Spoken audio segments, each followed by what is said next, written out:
सुमेश ने अपनी माँ को फ़ोन कर पूछा, माँ, अंजलि कहाँ है? उसका फ़ोन नहीं लग रहा। मैंने कई बार ट्राई किया है और उसके मायके से भी बार बार फ़ोन आ रहा है। उसके पिता को हार्ट अटैक आया है और वो भी अभी अस्पताल में है। उसकी माँ थोड़ी घबरा गई। उन्होंने देखा कि अंजलि रसोई में खाना बना रही थी। वो बिना कुछ कहे तुरंत वहाँ पहुँची। माँ ने अंजलि को फ़ोन देते हुए कहा, बहू, तुम्हारा फ़ोन कहाँ है? सुमेश कब से कॉल कर रहा है और तुम्हारे मायके वाले भी लगातार कॉल कर रहे हैं। तुम्हारे पापा की तबीयत बहुत ख़राब है, उन्हें हार्ट अटैक आया है।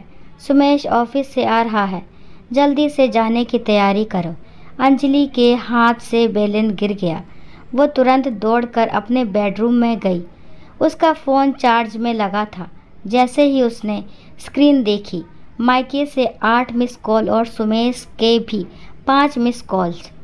उसका दिल घबरा गया। उसने तुरंत अपनी माँ को फ़ोन लगाया और अपने पापा का हाल जाना। माँ की आवाज़ काँप रही थी, बेटी, जल्दी से अस्पताल आ जा। तेरे पापा की बचने की उम्मीद नहीं है, हालत बहुत गंभीर है। अंजलि भागती हुई नीचे आई। उसी समय सुमेश घर पहुंच गया था। दोनों तुरंत अस्पताल की ओर निकले।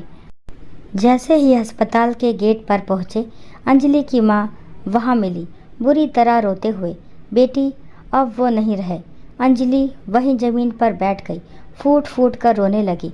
डॉक्टर ने कहा, अगर 1 घंटे पहले इन्हें अस्पताल लाया गया होता तो शायद हम इनकी जान बचा सकते थे। अंजलि का छोटा भाई चेतन, जो अमेरिका में रहता था, उसे भी पिता के निधन की खबर दे दी गई थी। अगली सुबह ही वो अपने परिवार के साथ भारत पहुंच गया। पापा की अंत्येष्टि और रस्में जैसे तैसे पूरी हुई। परिवार गम में डूबा हुआ था। अगले ही दिन चेतन अपनी माँ से बोला, माँ, आप चिंता मत करना, हम बहुत जल्द आपको अमेरिका ले जाएंगे। तब तक वहाँ की व्यवस्था हो जाएगी।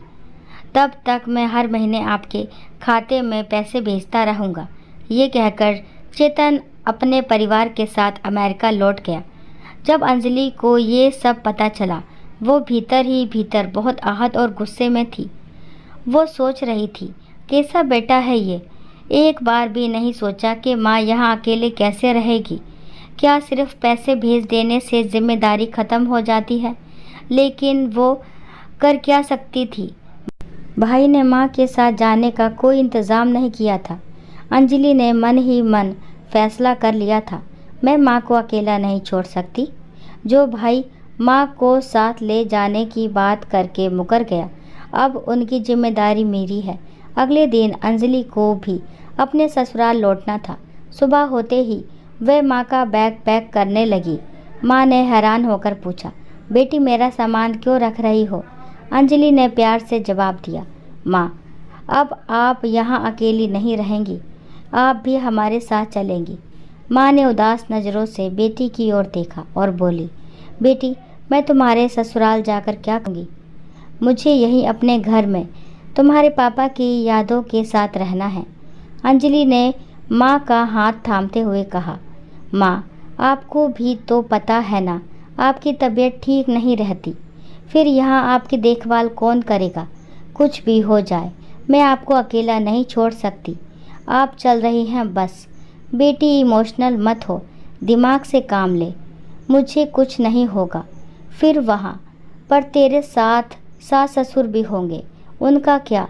तुम्हारे यहाँ मेरा रहना अच्छा लगेगा? अंजलि की माँ ने धीमी आवाज़ में कहा। अंजलि ने अपनी माँ से कहा, माँ, मेरे सास ससुर बहुत अच्छे हैं। माँ भाई ने एक बार भी नहीं सोचा कि माँ अकेले कैसे रहेंगी। तो फिर क्या मैं भी आपको अकेला छोड़ दूँ? नहीं माँ, मैं आपको अकेला नहीं छोड़ सकती और मैं आपकी कोई बात नहीं सुनूंगी। बेटी, दामाद ने भी एक बार नहीं कहा साथ चलने के लिए, उन्होंने तो बस इतना ही कहा, माँ जी, हम आपको देखने आते रहेंगे। अंजलि ने माँ से कहा, माँ, तुम और कुछ मत सोचो, उन्होंने वैसे ही कह दिया होगा। वो मेरी किसी भी बात का मना नहीं करते, वो बहुत अच्छे हैं। जब अंजलि अपनी माँ को अपने ससुराल लेकर गई तो उसके सास ससुर चौंक गए। उन्हें लगा कि अंजलि के पापा के निधन के बाद उसकी माँ अकेली रह गई है, इसलिए वह उन्हें साथ ले आई है ताकि उनका मन लगा रहे। 10-15 दिन तक सभी अंजलि की माँ से अच्छे से बात करते थे। अंजलि की सास उन्हें अपने साथ सत्संग में भी ले जाया करती थी। सुमेश भी अपनी सास को अपनी माँ की तरह सम्मान देता था। पर एक दिन अंजलि के ससुर ने सुमेश से कहा, बेटा अपनी सास से पूछो कि वो कितने समय तक यहाँ रहेगी, कहीं पूरा जीवन ही बिताने का तो मन नहीं बना रखा। सुमेश ने भी एक दिन अपनी माँ से कहा, हाँ माँ, मैं आज ही अंजलि से बात करता हूँ, मुझे भी अच्छा नहीं लग रहा, मुझे भी अपने ही घर में अब मेहमानों जैसा महसूस होता है। रात में जब सुमेश ने अंजलि से पूछा, अंजलि मम्मी कब तक यहाँ रहेगी? अंजलि चौंक कर बोली, कब तक का क्या मतलब है सुमेश? तुम्हें पता है मम्मी की तबीयत ठीक नहीं रहती, इसलिए अब वो यहीं रहेगी। सुमेश थोड़ी चिढ़कर बोला, अरे यार कैसी बातें कर रही हो तुम, मुझे अपने घर में ही अब पराया लगने लगा है। अपनी मम्मी को बोलो कि अब जाने की तैयारी करें, उन्हें भी तो समझना चाहिए कि ज़्यादा समय तक बेटी के घर नहीं रहा जाता। अगर तबीयत ठीक नहीं रहती तो एक हेल्पर रख दो, पैसों की तो कोई कमी नहीं, पापा की पेंशन तो आती ही है।